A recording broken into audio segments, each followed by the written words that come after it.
This episode of the Pete the Planner Show is brought to you by myindiana529.com. That's myindiana529.com. Welcoming to the show, Damian Dunn, Kristen Elanius. Hello, my friends. Hello. Hello, Pete. Oh my gosh, Rev Renfro in the car driving to Lexington, Kentucky, listening to us today. Hello, Rev.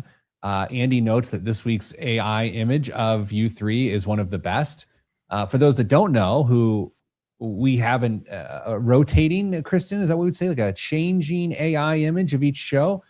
And I love the humor in the fact that it looks less and less and less and less like us every time. And some people are bothered by that, but I think that's the funny part. Yes, and because it got so far off, like a month or two ago, that we did have to reset because it was getting a little ridiculous. I do, Dame. I don't know if I shared this on the air, but at one point it did render me as an older African-American gentleman. Yeah. So, yeah. And I just kept getting older. Well, That's because the prompt kept telling it to make you older. It's a little older. That's funny. Guys, I have an experience to share with you. And Dame, how many times are you taking a flight a year these days? Like what's how many flights a year is Damian Andrew Dunn taking? Like individual flights or just like trips that include flights? Well, you can go individual flights. I mean, whatever moves the story along. I mean, it's probably 10 to 12 flights a year. Kristen made a face. Like one or two. Okay. I'm not flying anywhere in this economy. Well, let me familiarize you two with something that's a trend amongst the youngs on flights. It's called raw dogging. Are you familiar with raw dogging on flights? No. In the sense of the flying trend? Tread carefully here. Yes, okay.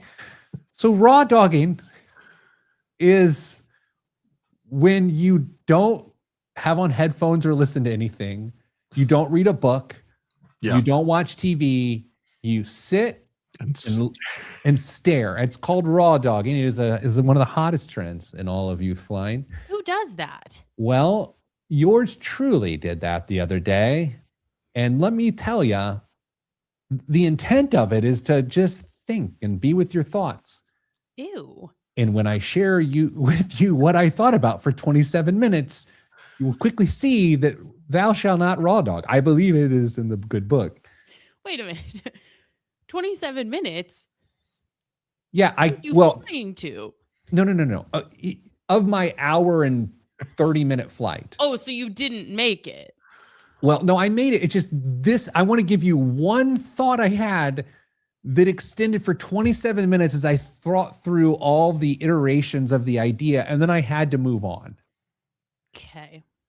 Dame, I began an argument with myself, in my head, of course, raw dogging, where I had a scenario in which I was married or a partner, a romantic partner of a massage therapist. Okay. And we got into an argument because I asked for a massage, and she was offended that I would ask her to do that at home, given that that is her profession. And I was offended that she wouldn't offer to do what she's good at for her lover. This was 27 minutes of my life. And so I put it to you, who's right, who's wrong? The person that asked their romantic partner, who happens to be an expert masseuse, for a massage, or the expert masseuse not being held to the expectation that they should give someone a massage. This is an essential issue in our world. 27 minutes. That's a long time. I know it was. I don't have time to take you through all the ways I got through this, because then I started taking other professions and saying, okay, well, you're a waiter at a steakhouse, and what do you bring food over? Can I get you anything else? Did you enjoy the bisque? It's like, we're not even having bisque. 27 minutes. That's the part that's the most impressive to me, because I truly thought you were gonna Oh, make like like 2 minutes no. to trying to just think about just random thoughts. So, but the person who would ask would be The person who would ask for the massage is wrong. Dame? Yeah, I think she's right. The person who would ask is the wrong one. she is right. You guys, I lined up on the other side because I've had time to think through the angles here. Okay, so Kristen, let's say you're a personal finance expert. Okay. Let's say. No, we're gonna let our minds wander. And let's say your partner has a personal finance question for you and asks it like, "Hey, what do I do?" You don't go, "Oh, I'm not at work." You What if I serve the do? person, huh? What if I do? Then you might be the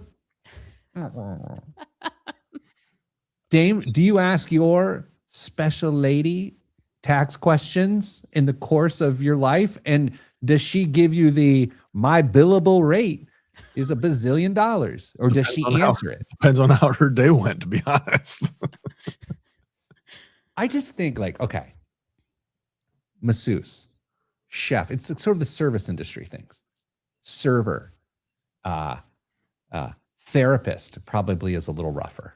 What Well, hey, build me a deck. I know you just spent all day outside sweating and working with your hands. I need you to build me this deck out back. I actually think you're making my point. I think that's a No. reasonable thing to ask. What? Oh my gosh. Okay.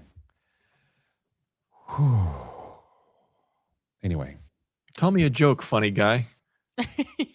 I don't recommend raw dogging on your next flight. Okay, let's do our financial show. This might be my favorite topic of the year. Favorite topic of the year. This could go off the rails very, very quickly.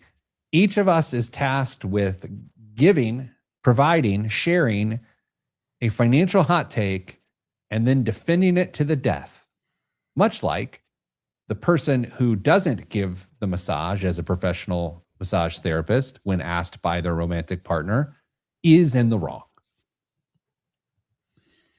Okay, Dame, picture this. You are allergic to hornets. Okay. And your hugging partner is one of the world's foremost experts on hornet stinging. You get stung by hornet. Or I'd hate to trouble you, but I'm going to die. Makes me right. Why wouldn't I have already taken the precautions I need in case I get stung by a hornet to take care of myself? He had his EpiPen. He's Yeah. fine. I'll tell you this. I don't trade in hypotheticals. Okay. No, of course not. Never. I'll die on this hill. I think if you're an expert at Welcome. something, you have to share that expertise with your partner as point of entry, as the beginning of the relationship. On demand. That's my thing. On demand. Point of entry is rough. I shouldn't have gone that way, but on demand. I think that's where you lose me. So if you're a chef and you spend all day in a kitchen hot, just stress, You're on your feet. you get home and your spouse says, "Hey, how was your day?" "Oh, it was horrible." "Great. I'm really sorry about that, but I need you to cook me something that's going to take another hour of your day." Yeah. Okay. Okay. I think we all understand. Yeah, I think we all made our points. Yeah. In 3, 2, 1. This week on the Pete the Planner Show, we answer your financial questions. This is a financial show, may or may not change the trajectory of your family's life for generations. You can email us, askpete@petetheplanner.com. That's askpete@petetheplanner.com, and we will answer your question. It's a very serious show with professionals here to serve you. One of those professionals goes by the name of Damian Dunn. He is here, and I want you to hear his voice. Dame? Good day. And That's his voice. Kristen Elanius is the other professional, serious professional. Kristen is also a certified financial planning practitioner like Damien was. He cut himself off. Kristen, hello. Hello. Good to have you on the show, both of you today. Today's episode is a special one. Hot takes. Each one of us will deliver and defend a financial hot take, and then the other two can beat them up for it. That's the show this week. What I would ask the listenership, all 6 of you, to do is to email us your financial hot take as well, and we'll read them next week. Ask Pete at PeteThePlanner.com. Ask Pete at PeteThePlanner.com your hot takes. Kristen? Well, and we'll read them anonymously. We won't. We will read them anonymously. Yeah, that way you feel like you can share them, because this could be rough. Damien is up first with his hot take. Everyone stand by, because we're trying to make a good social media video out of what he's about to say. in the year of our Lord, prenups should be required at the time you file your marriage certificate. The reason this is wild is because next week's entire show is actually on prenups, and I did not know Dame was going to say this. Dame, say the take again and begin to defend this moment. Prenups should be required for everyone, not just suggested or for somebody or your next door neighbor. Should be required for everyone that files a marriage certificate. And you deeply believe this? That wasn't part of the equation. What? Yeah. Wait, this is theater?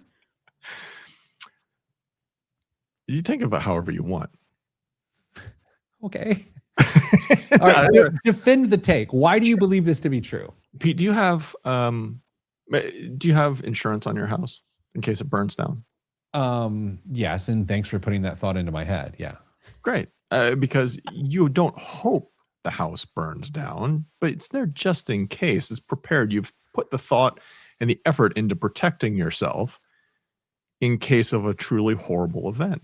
Prenup's the same thing. You're having an uncomfortable conversation about finances, which people don't do already, especially when it comes to having, sharing finances or a financial relationship with a partner. This brings a very uncomfortable topic to the front before you get married. And it gives you an opportunity to evaluate whether or not you're financially compatible with somebody before you go and potentially make a very expensive mistake. Now, some people think, well, prenup's only for wealthy people, or maybe one person's wealthy. Hold on. They can absolutely protect a low-income earner or a stay-at-home parent when they're crafted as well. We don't have to have a boilerplate prenup. It can lay everything out ahead of time just to give people the protections they need in case the marriage doesn't work out.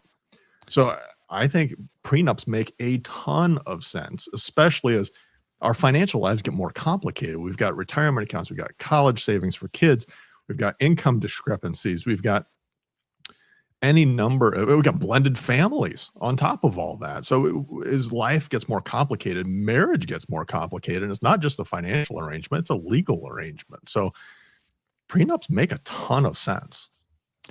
Kristen, Dame suggests romance is dead. Where are your thoughts on this? Yeah, Damien, are you saying that, I don't think people enter into marriage thinking that they're going to get divorced, Damien. I think that would be the primary argument here. Yeah, sure. So 50-ish% of marriages end in divorce. I think we've all heard that stat, and it's played out around that ballpark. Harvard did a study and asked people if they thought their marriage was going to end in divorce. Do you know what percentage of people thought that their relationship had a chance of ending in divorce? Oh, this is a good question. Little guessing game. Kristen, I'm going to let you guess first. About 1/3, 33%. 11%. I didn't get to guess. You didn't need to, Pete. You didn't need to, because it was going to be wrong. 11%. Because 1/3 of 1/3. Oh, well, then you would have been right. I know. So you were right, Pete. So clearly there's a little bit of, hey, it's never me, it's the other guy that's going to go into this. Okay, Dame. How about an after the fact prenup? Since you feel so strongly about this, after the show today, you fax your wife or however you guys communicate, and you say, "Hey, been thinking about a prenup, just in case." How does that land? First, she would laugh, I'm sure, Okay. at me, and then she would happily sign it, would be my guess. I feel like Dame is playing a role today, Kristen. This was meant to be a genuine exercise. Kristen, how do you feel about Dame's hot take? I do think it's an incredibly hot take. I think the majority of people would say that it's not necessary, but I would be curious, those who are on the live stream, if people feel like it's a hot take or if they agree with it, because I agree with Damien. Oh my gosh. I think the only nuance I will give someone is if you truly objectively can't afford to have the paperwork drawn up, right? There's always nuance, but I don't think there's any reason to not have a prenup. I mean, there's got to be a way around that, because you can't assume just because we don't have money now means we're going to be poor forever. And so you've got to have that plan in place. And so whether it's a boilerplate that can be amended in the future or whatever it is, there's got to be a way to circumvent that. I would sign a prenup, but I don't believe I would ask anyone to sign a prenup. Okay. What about the situation of Massage therapist? no? No. Okay. See, for me, I think it's also about setting the expectation that this is just prudent for other people in your life. If no one in your family has ever signed a prenup Mhm. before, and then all of a sudden you have a child who has a partner that no one likes or trusts, and you're telling them, hey, you should have them sign a prenup, that's not going to age well. It's that conversation isn't going to go well. So it's not even, to me, it's not even just about you as an individual. It's about setting this precedent that this is just the way things are done for the benefit of others in the future. Okay. Dame, we must role play with the minute we have left. Oh, goodness. Dame, you and I are romantic partners. Okay. We are 22 years old. We are reenacting my proposal to my wife, which actually when I was 21. I love you. I like your face. I'm just paraphrasing. It was something like this. You can ask her later. It was pretty close. I want to be with you for the rest of our lives. That being said, hear me out. I'm willing to sign a prenuptial agreement, and if it doesn't work out, everything will be fine. What do you say? Here's a ring. My entire life savings went to it. Well, based on how your football career went, maybe this is. Gee, Pete. It seems like you've put a lot of thought into this, but we don't have anything right now. Okay, my point exactly. So, Dame, your take is terrible because you said all of the time. I disagree. Kristen, I ruined romance. I did, yeah. All So, right. prenup. Coming up after the break, Kristen's hot take. That's all next on the Pete the Planner Show. I'm Pete the Planner. And now, a word from our sponsor. As soon as I find the video. Celebrate 529 with a chance to boost your little Hoosier's future. Enter the 529-day Big Future Sweepstakes from Indiana 529 for a chance to win $529 toward your child's education savings. 20 families will win this May. Enter at indiana529direct.com/529day by May 28th, 2026. No purchase necessary. Terms and conditions apply. Void where prohibited. Please read the disclosure booklet carefully before investing. Guys, we got an email this week from a woman whose life has been changed forever by this show. I would like to share it. Please. Please. It's from Elsie. I'm a 62-year-old female training for my first marathon. Time out. Kristen, as a female, I find like the interchange of the use of female and woman to be interesting. I would have, if I'm a 62-year-old woman, I would say I'm a 62-year-old woman. She says I'm a 62-year-old female. It sounds like she's on a police radio and she's a suspect. I don't think it's that deep. Okay. Training for my first marathon. My training called for 20 miles.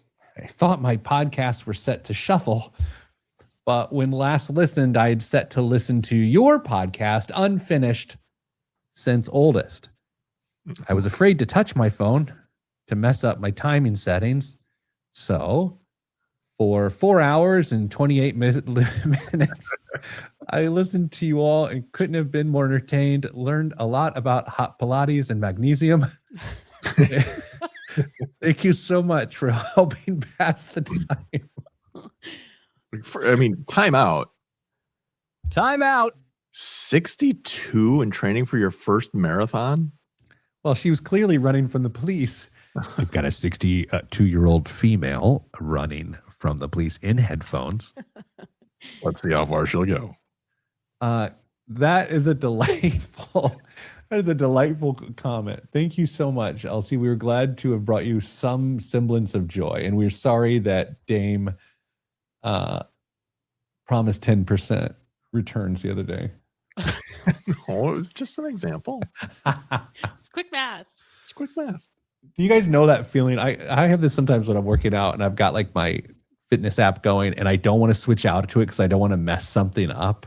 You know what I mean? Like when she didn't want to mess up her timing of her marathon so she couldn't get out and go to the podcast setting. Like I totally feel that. Shockingly, I don't. That feels like that would be something I would worry about, but I don't. It does feel like something you'd worry about.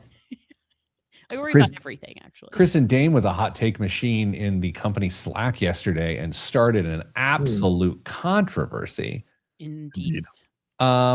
Did you agree with Dame's take before we get to it, or were you against his take? Oh, he and I did not agree. Okay, so you and I are on the same page. Yeah. That's weird.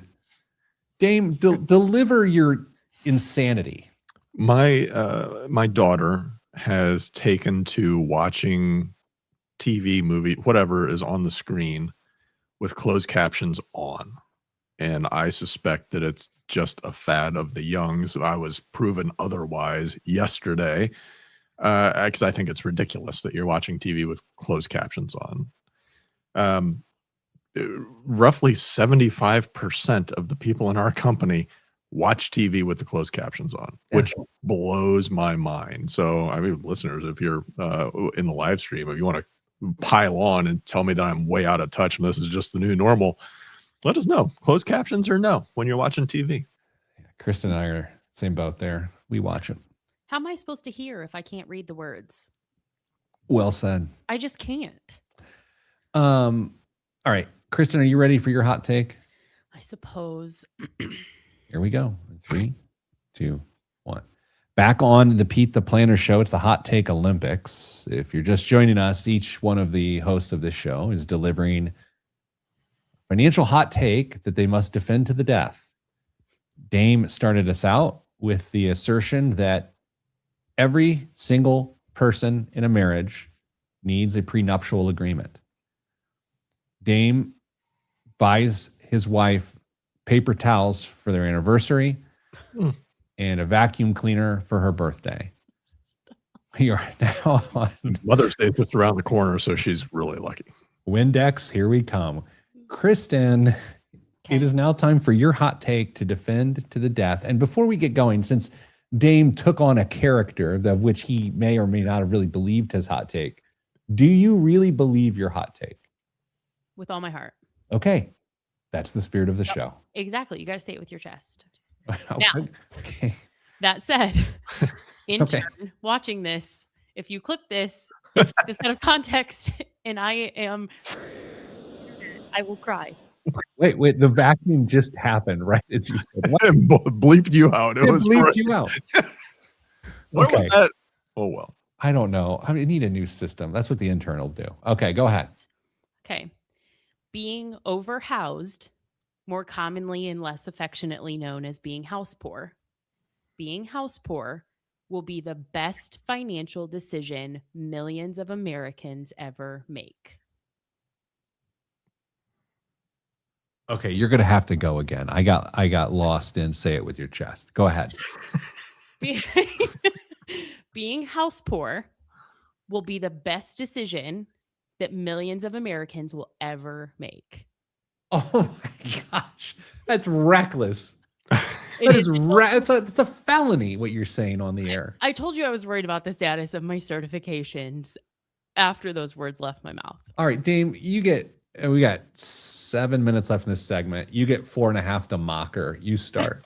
Nothing like putting unnecessary stress on somebody's living situation than to fix how much they're spending on housing on a month-to-month basis and not giving them the ability to pursue other financial goals, whether that's paying down debt, whether that's saving for retirement, putting kids through college, any number of things, because they made a bad decision on how much they're going to spend to put a roof over their heads. Kristen, I want to remind you this is a public forum. Yeah. All right. Queen of Broke, what do you got? So for me, this hot take is out of practicality. It's not the way that we wish people lived their financial lives. Okay. Right.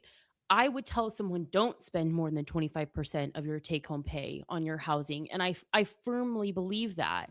But what I know to be true is that people are regularly not taking that advice or don't know that advice exists. And what I believe it does behaviorally for many, many, many, many, many people is that is a force function of breaking dependence on their income that ultimately can yield financial success over the long term. Can we do a little table talk here? Like act like we're not on the air for a second, just because I want to know how hard can I go against you without you getting your feelings hurt? Respectfully. I really believe it. Okay, here's where I'm struggling. Okay. The person will underfund all of their other financial priorities because of this, including retirement. Yeah. They will go deep into debt. Yes. They won't have the proper emergency fund. So how can those vital elements to a healthy financial life get ignored? My argument is that behaviorally, I think they would be ignored anyway. I don't believe that for this group of people that I'm talking about, that there is the financial literacy, the financial discipline, whatever. I don't believe it exists to then, I don't believe that the person I'm talking about in this scenario, if they didn't have the mortgage payment, would be putting the money in their retirement account. I'm saying that the house serves as a force function for building wealth and breaking dependence on their income. And that is actually beneficial for their long-term financial health because they wouldn't do it without the bank telling them they owed the money. Damn, I don't think I've ever disagreed with Kristen more. Where are you? Because you are, some would say, a romantic. And so the goal is that you just have the house paid off by the time you retire, so you don't need as much money? So that's where I'm saying it's not true for everyone. I don't think everyone should be overhoused, but there is a subset of people, and we've worked with them, gentlemen, we have all worked with them, who are able to time the payoff of what is an egregious house payment with their retirement. And that was the very thing that allowed them to bridge the gap between their underfunded retirement and the amount of Social Security they receive, is because they never learned to live on more. Well, I'll tell you this, longtime listener and former listener of the year, Andy Ramsey, sister of Dave Ramsey, says, and then what if you end up evicted, so everything is underfunded and you don't have the home? Answer that from the Ramsey solution. I think my same principle stands, is just like Craig is saying in the comments, how many people saved the lack of student loan payment when they weren't forced to make it? You do not drag Craig P. Anderson's name into this. You do not bring in Craig P. Anderson to this argument. With me. Dame Craig P. Anderson, formerly a great man, commented, she's right. How many people socked away all the savings they had when their student loan payments were suspended? No one did. I mean, No. he's right about that, but I don't see how it. I'm talking about the world we live in, the behavior that we generally are portraying, like the things that we're participating in as a society. I don't think it's best practice. That's what I want to be clear about. I don't think that that's what you should do. But there is a group of people, and I think it's larger than we all want to admit or acknowledge, that that very thing is what provides long-term financial stability. The window for this to work is so narrow for somebody to get this paid off, the home paid off by retirement. Because if you're, the average person who moves, I don't even know what the average time somebody moves is anymore. But if you don't get that right, now you've got an unaffordable house payment into retirement. So you sell your house and you buy a cheaper one. Oh, it's just that easy. That's what you said last week. If your parents' house doesn't work, you'll just sell it and move. And sorry, you tried. I actually saw that clip on the internet today, Dame. I believe you did say that. I did. I did. Okay, guys, here's the thing. I believe good financial guidance given in the media is financial guidance of which you yourself are both willing to do and operate in, and would or do. Kristen, would you purposefully overhouse yourself as a forced savings? No, absolutely not. But we know that people are not saving enough for retirement. We know that they don't have the emergency funds available. We know that collectively our financial literacy isn't good. That's why we work in financial wellness. That's what we do all day, every day. And so I'm saying the reality of how that plays out in the world that we live in is that being overhoused ends up being a good thing for the long-term financial stability of some people's lives. Dane, before the show, we were evaluating who will have the hottest take.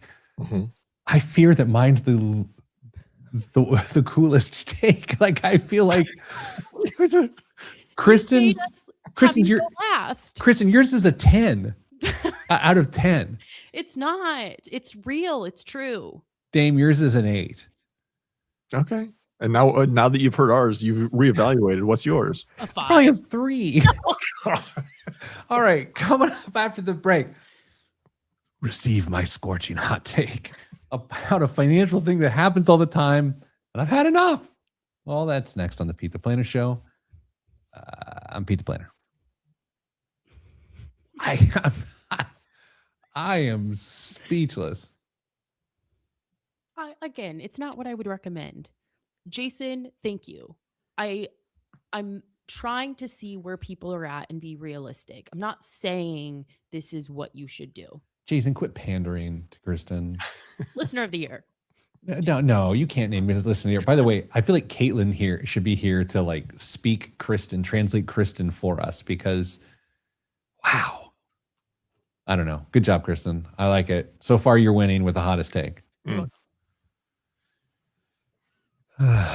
Dame, I did panic a little bit with yours, given that, 3 minutes before air, I told you that we're talking about that next week, and I gave you no time to change your take, so I'm sorry about that. That's okay. It's okay. That's provided. I mean, there is another one that I could share, and not the one I told you. There's a third, but it's more common sense once you think about it. I wouldn't. Okay. There's a movement going around our country called #KristenIsRight. Started by Craig P. Anderson. And you guys think really highly of Craig. So just like think about that for a second. Well, the P stands for perpetually wrong. I don't know if you know that.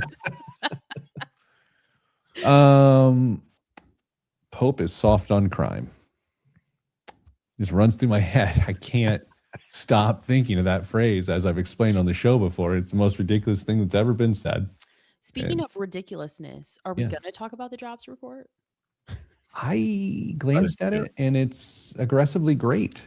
Yeah. So, how much time do we have here? I think I can do this. Friends, whether you like it or not, I am a tech CEO, okay? I am the CEO of a tech company. I know, sucks for everybody, okay? But I am. So when I think about the AI apocalypse, it's complicated. It is a complicated thing. Mm-hmm. And so I have I think a lot about, wait, is tech causing the economy to collapse because it's just eliminating jobs? AI is eliminating jobs. And I hate that. It scares me. I don't love it. But then I saw this week's jobs report, or this month's jobs report. I think might be overblown because the jobs report was amazing. Kristen, is that how you see it? But was it accurate? No, okay, don't do that because That's where I thought the whole thing was going. well, I mean, it may have been. Dame? And if you do lose your job through AI, just make sure you've got a big house payment because you'll be okay in the long run. That's literally not even what I said. That's a great point, Dame. You know what, Dame? You guys, I'm converted. Ears. Dame, we're going to show up to our next all-team meeting with new t-shirts, you and me. Overhouse yourself. Oh. Do your guys' wives ever tell you that you don't listen? What? Yeah. Figure. I'm Um, going to send them both cards today. I have been accused of putting my attention elsewhere. No. Okay. Hot take. Gosh. Guys, I hope I at least disagree with you. I don't know if you will. I think you guys are I'd both like to going to know. agree. Okay, here we go. In 3, 2, 1. Back on the Pete the Planner show, it's the Hot Take Olympics. Each host is choosing a financial hot take and then going to the mattresses with it. They're defending it to its death. Dame started the show by saying every marriage requires a prenup, except his. Then Kristen went on to say that overhousing yourself, spending too much on housing, is a really smart thing to do. What you said? Not what I said. Oh, I'm sorry. I paraphrased it more accurately. What did you say? I said that it will be a good financial decision for millions of people. I didn't say you should do it. It's about hindsight. Okay, so at the beginning of the show, I thought I was going to have the hottest take, but it's clear that Kristen has the hottest take. But here is mine. The FIRE movement is reckless and harmful and stupid. For those that don't know, FIRE stands for Financial Independence Retire Early. And Kristen and Dave, if you're not watching the live stream, they are visibly shaken. So maybe my hot take is as good as I thought. Kristen is great. She's ready to go. You're so brave because that know. was one of mine. And I was too scared to say it. I'm a little scared myself. I was too scared I couldn't do it. Well, guys, I am a 48-year-old male. Dame? Yeah. Do you agree? More than I want to. Kristen, do you agree? I agree. Guys, here's the thing about the FIRE movement. It's basically this promise where you do everything you can financially to get to financial independence, which sounds amazing. To retire early, which sounds amazing. And the original promise of it all is to escape work so you can finally live. But for a lot of people who do this, it's become obsessive optimization. That's right, 00.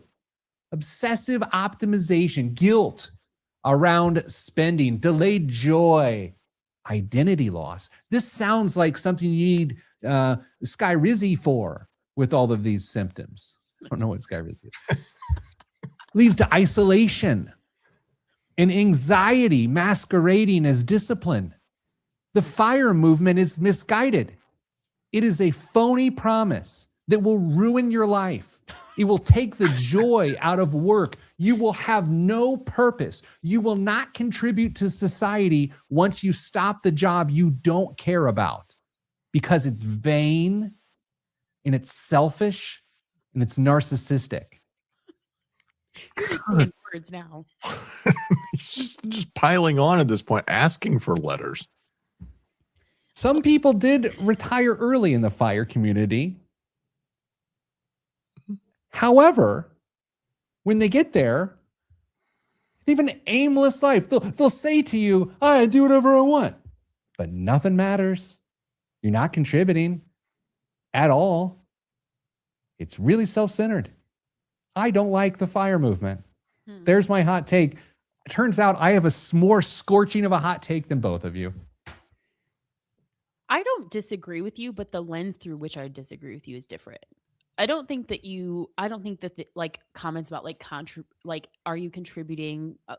I just think that it's such extreme behavior financially for your whole life. It's like this, you're so focused on accumulation in your early years that it's like you're financially hoarding, and then all of a sudden you have to shift focus to, now I have no money at an age that it's not normal to not have an earned income, and then I have to figure out how to make this money last, which is like the complete opposite end of what you've been doing. And that shift is hard enough for people anyway, to go from accumulation to then distribution of assets. To do it at that level, I don't think is behaviorally healthy. And Dane, when it fails, you've pulled yourself out of the workforce. And in some cases, it's at the wrong age. I don't know if you've ever tried to re-enter the workforce in your late 40s. That ain't great. No, timing would not be wonderful in that circumstance. And I mean, the FIRE movement is a bunch of really decent financial behaviors just cranked up to 15 at this point. And if you do get to the point where you think you can retire and then things don't work out, you've lost significant time in order to try and pad what you have left at that point to get to a normal retirement. So you're really walking a fine line in a lot of cases. And if you decide you're just going to try and play it out, now you have to live on even less than what you were originally planning on. So it's for people who pursue this, great for having financial goals, but it's way more tenuous than what I think people imagine that it will be. I don't mean this next statement to be provocative, but I know it is. I think it is the equivalent of a financial eating disorder. I think it is so over the top in caloric deficit or whatever direction you want to go there, that it is unhealthy and unsustainable. I think it works out. I'm making a stat up. 5 to 10% of the time that someone pursues it, and if you fail, you fall down the abyss of despair. It was too much. Chris makes a comment saying, aren't these all arguments valid for all retirees? Which to some point, yeah, probably. The thing is, retirees are planning for a distribution phase of like 30-ish years in most cases. FIRE people are planning for a distribution phase like 50 years, which is way, way harder of a puzzle to solve for. So the complications are just magnified when we're talking about FIRE, and especially if there's other life events that are going to happen during that time period. It's really, really tough. Jason makes a fair point. I think you're painting an entire community with a very broad brush. Indeed, I am. That is the hot take. What I will concede for Jason, this could just be partially my algorithm. I am fully aware of that. But what I see so often of the movement on socials is this people depriving themselves for this like future promise that they've made to themselves. And I think that's where I have a problem with it, is like we're glorifying, you have the means, but you're living on so little because future you deserves it. And that's so tough, because I feel like all the time I'm telling people you have to save, like future you deserves for you to save. I know you want the money today, but future Kristen deserves it too. But I think it just takes it so far and is so unrealistic. I struggle just in general with it. Andy makes a brilliant point, and it is the true counterpoint to my thesis. Most successful FIRE people I know are those who did 20 years of military and then they get to live on a pension. Point taken, point conceded. I view fire having nothing to do with a pension personally. Like I feel like that's the exception. I'll say this, and this, if you're going to go fire's on one end of the spectrum and I'm putting YOLO on the other end of the spectrum, I think YOLO is a better way to go. I can't believe I'm saying that. Okay, maybe too far. Too far. We only have 3 segments, Pete. How long have we done this? I've been talking on a microphone for 21 years. I've said some things. This could generate more heat than all of those dumb things I've said. And this isn't dumb, but it's honest. All right. Who had the hottest take? Kristen, who had the hottest take? I mean, I think your delivery was the hottest. Thank you. I've been working out. Dame? Kristen. I think Kristen's was the hottest take because it was wrong. All right.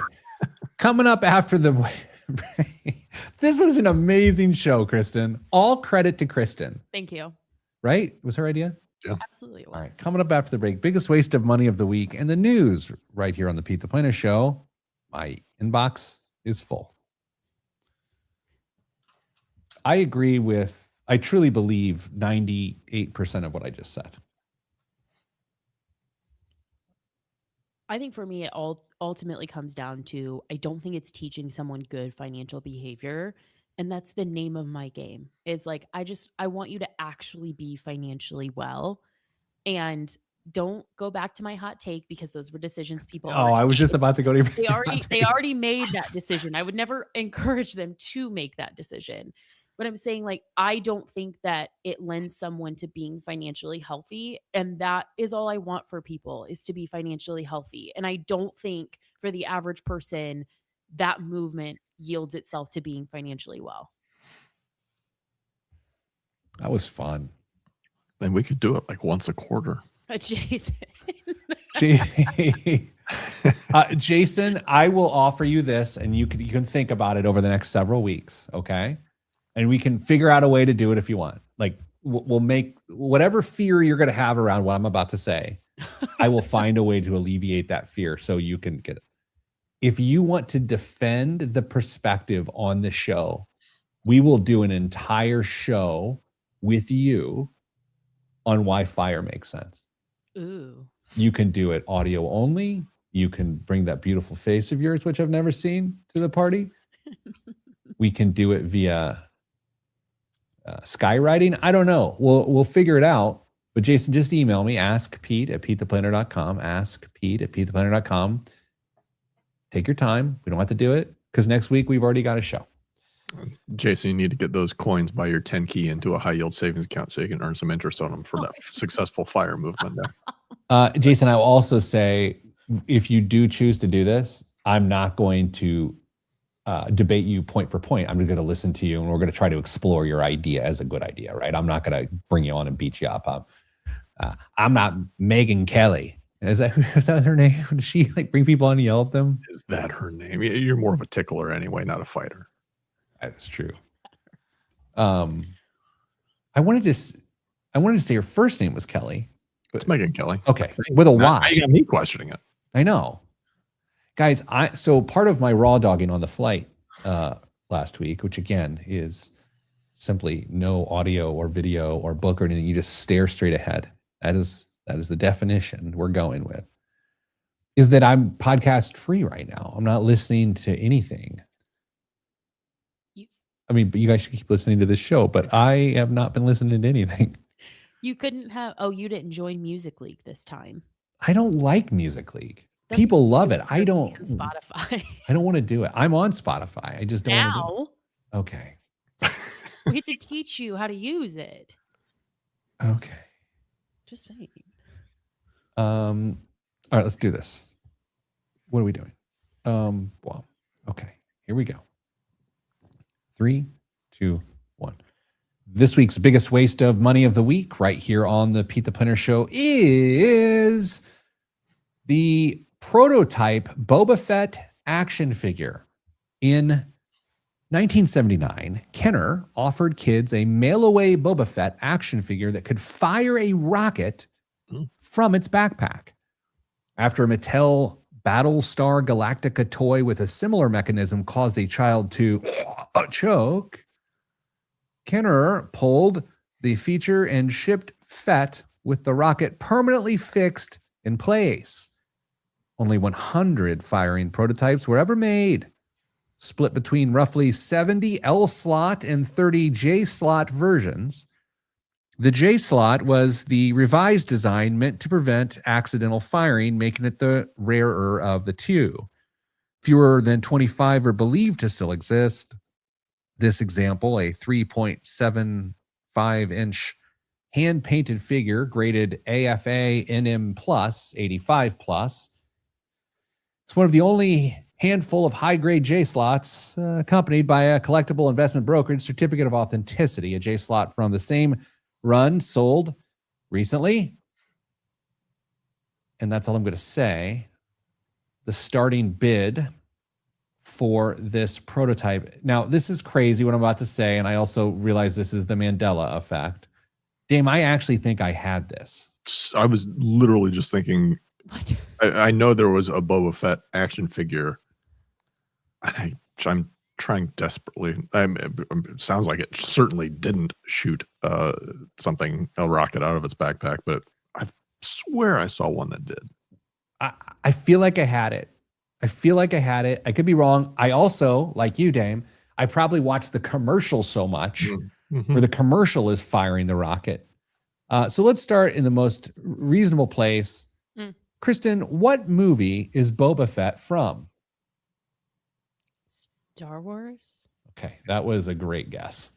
And you're right. Oh, thank goodness. Okay. Never seen it. Kristen, as a Star Wars nerd, how much is the starting bid for Boba Fett? The fact that I have so many collectibles in my house, but I have not in this area, is tough. Yours is all Lightning McQueen collectibles. I know. Okay. Unfortunately. Sorry, go ahead. This starting bid is $1,200. Okay, that's a guess. Dame? Boy. Collectibles are stupid, expensive, and Boba Fett's one of the. $5,000. $1,342,000. No one is paying that. They Oh, won't meet the minimum. You heard it here first. I guarantee if I remember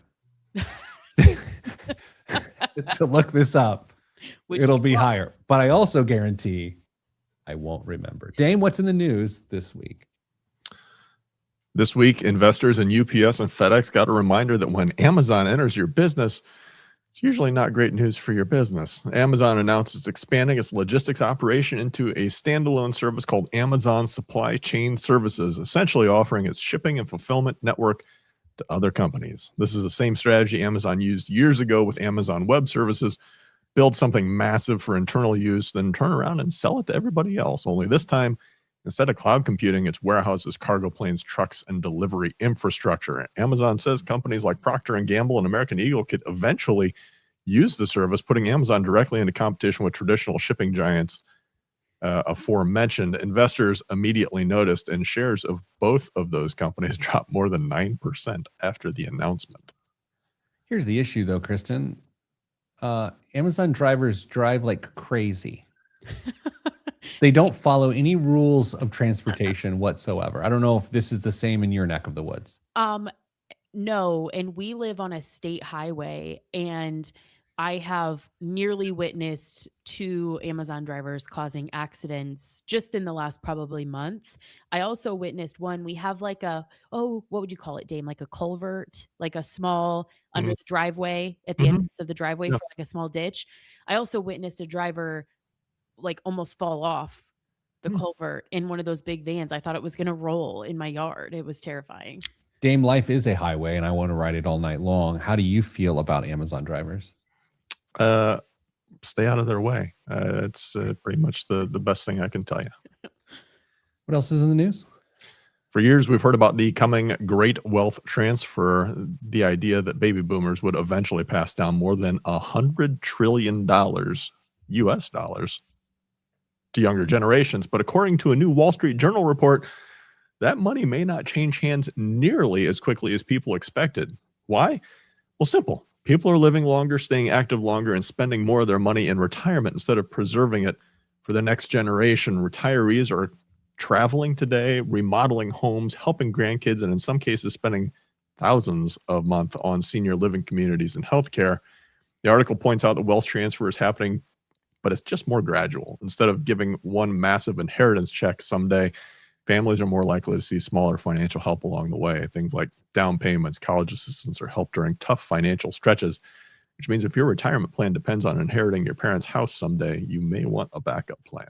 I would love to do an entire show on that news story. Kristen, you do know the number one reason. There's one thing that causes all of this. What? Peptides. It is the FDA approved. The use of peptides. I would love to do a show on this. Like, if your plan involves someone else, an inheritance, like, let's do that. Maybe in 2 weeks or something. I don't know. Sure. Dame, you buy that, right? I mean, you buy that. Here, not a hot take. Too many people depend on the inheritance they believe they're getting. Yeah, I entirely. And I think the one thing that the article pointed out, healthcare costs, assisted living, things like that, I think it's going to end up chewing up a ton of those dollars before it makes its hands down to the next generation. Dave, what else is in the news? Pete, you and I talked about this. GameStop trying to buy eBay in a proposed $56 billion deal, which has left Wall Street asking one simple question. How? How does an $11 billion company pull that off? I mean, I've read how it says it's going to. I've also read that as part of their filing, they suggest they won't turn into junk bond status, or they have to be investable grade assets. Mm-hmm. That, in my opinion, that ain't happening. Kristen, how does a $11 billion business buy another business for $35 billion? Does the math? It doesn't, but you all remember, I mean, GameStop is capable of some crazy things. Have we all forgotten? I think the investors are capable of crazy things. GameStop CEO Ryan Cohen said he'd slash costs, cut jobs, and even claimed he'd run eBay from his house because, according to him, the site, quote, looks the same as it did in 1995. I respect his ambition. I do too. I'm just going to say it. I do too. I was thinking the same thing. It's got a Muskish sort of swagger and panache to it. Dave, do you respect this, or do you view it as like goofy? I don't know. I think it's more goofy than anything else. Corporate finance works a lot differently than most people think. I'll just say that. And that's not, I mean, you guys know this, right? Dame, Kristen, you know that, right? It is a lot more complex than the way things are structured, or not like personal finance. You know, it's very different. That is gutsy. I like the moxie. You know what? We'll buy you. Okay, guys, here, I'm going to say this right now. I don't know if this could violate some of our shareholder agreements, but I'm just going to say this right now. We're buying Chase. No, we are. Maybe I should probably not have said that, but it's possible. It's the corporate version of just overhousing yourself and being smart. Which is a brilliant thing to do. Hey, I hope you all enjoyed the hot takes. Give me your hot takes. Ask Pete at PeteThePlanner.com. If I make social media clips of some of these phrases we said today, they could go viral, and we may not like that. Send you good vibes, because good vibes are all that's in the budget. I'm Pete the Planner. This is the Pete the Planner Show. 1 minute to spare because you're a professional. Because I'm a professional. It's so true. Off the air, probably not today because I don't have time. Boy, do I have a story for you two about a presentation I did in Florida this week. Oh boy. I may have said the wildest thing aloud in my entire career. And I can't believe I said it. And it somehow worked, but it was risky. It was risky. I can't wait for a week to pass until I can hear this. Just end this thing so we can tell us real quick. Okay, before you I'll leave. end this thing so I can tell you guys. The funny thing is, I think we probably gained some listeners at that event who could probably tell you exactly what it said. But all right, everybody else, not for you. Stay getting money.